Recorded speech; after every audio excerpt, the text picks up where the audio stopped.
Welcome to the Elite Designer Podcast by the White Space Elite Circle, a community where creatives learn, earn, and network to stand out. This podcast delivers top-tier insights for designers and creatives looking to grow both in career and business.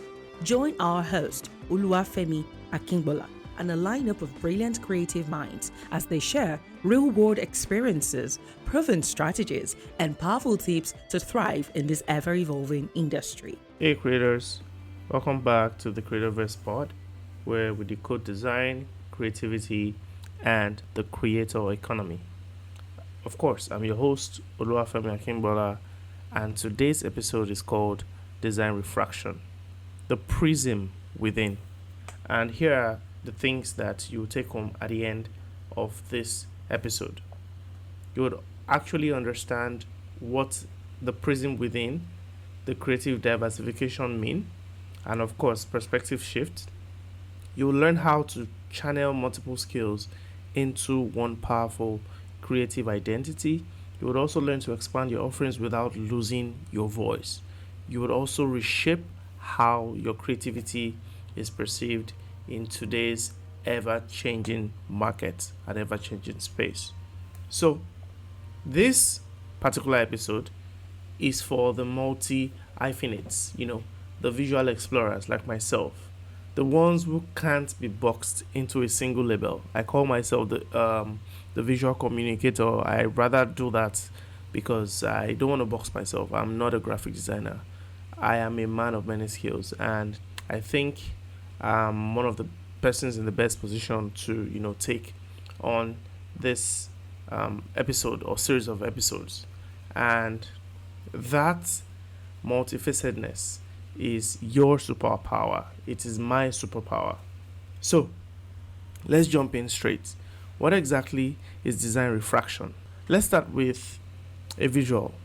Imagine a beam of light entering a prism. It bends, it refracts, and it comes out split into vibrant colors. That is what happens when your core creativity meets with your diverse skill sets.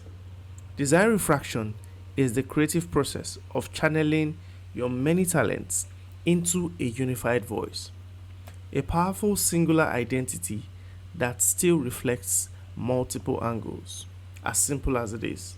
Now that we've gotten that out of the way, let's talk about channeling multiple skills into one creative identity. The first thing to do is to think of your skill as the light frequencies. The Roy J. Biff, the red, orange, green, blue, yellow, indigo, and violet, those 7 colors of light. Think as your skills as those colors with different frequencies, different light frequencies.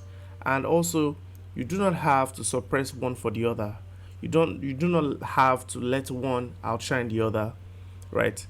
You need to make them work pari passu, work hand in hand, to be able to achieve something somebody else will not be able to achieve or will find very difficult to achieve, because that is your superpower, that is your signature. And the strategy is this: define your creative core. E.g., probably it might be storytelling, it might be visual expression. Just make sure that you define your core. What is that one thing that you are strong at? And then let the other skills support that core. Let the other skills, come to support and reinforce that particular strength, that core. And remember, they say a jack of all trades is master of none. That quote is never complete. Most people just take it like half as it is, and they run with it that, okay, it's better for me to know one thing and focus. It's great to focus. However, this is the last part of that quote. It says, jack of all trades, master of none. Then it says, it's still better than master of one. So it is just good that you know how to do one thing, but it is better that you know how to do a lot, that you can bring together to output a better result. And then let's talk about expanding without losing your voice. So what are the things that you need to do without losing that core, that, originality. The truth is, you need to let your audience follow your journey by staying consistent with your core message or your design values.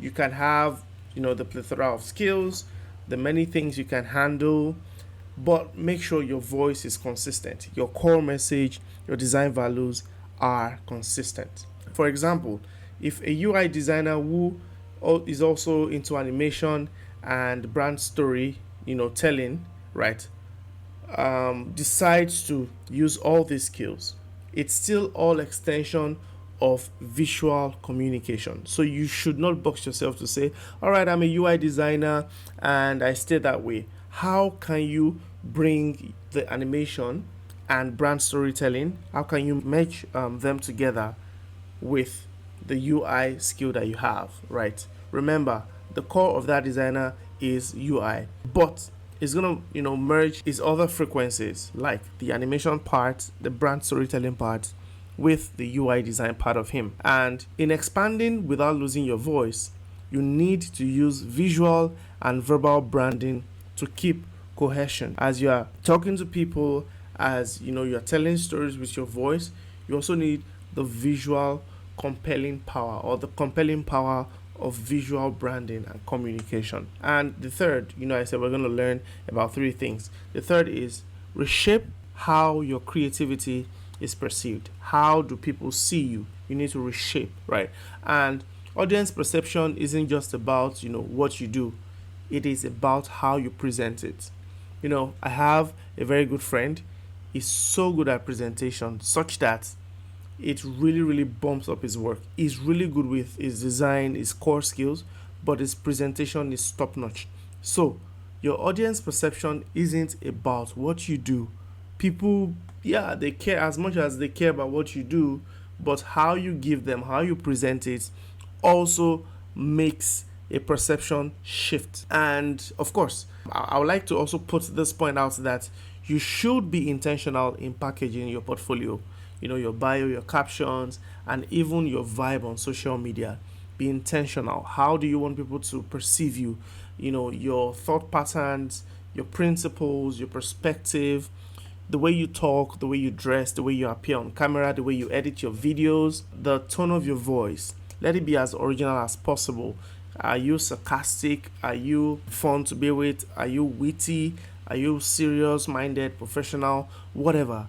Just keep it consistent and be intentional about it. And then I would also like to put it out that you should always learn to reframe your narrative. Don't just tell people, okay, I design logos, right? You can put it this way.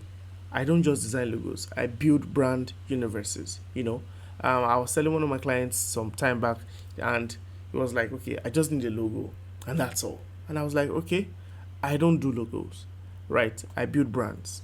And was like, okay, what does that mean? And then I began to explain to him, and he understood where I was coming from. Because when you do that, perspective changes, and you would be able to charge more.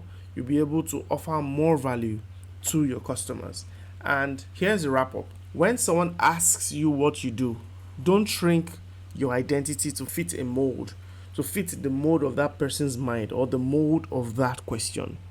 Let it refract. Let what you do show its plenty colors and plenty frequencies. Your creativity isn't a straight line, right? It's a prism, and every color matters. It is very important to know that you are someone that has diverse skills, and you should always make mention of all your skills. Don't limit yourself by what other people call you, or even by what you think you are, or by your core skill. Tap into the other things that you have, and you would see the beautiful colors embedded in you. Thanks for tuning in into the Creatorverse Pod today. Don't forget to follow, share, and leave a review if this episode hits home. Catch you on the next one. We appreciate you joining us for this episode. Be sure to rate, review, leave a like, and follow the channel. Also, feel free to visit whitespacecreatorverse.com to join the community and access resources that will help you reach your career and business goals faster. That's www.whitespacecreatorverse.com. Until next time, stay creative.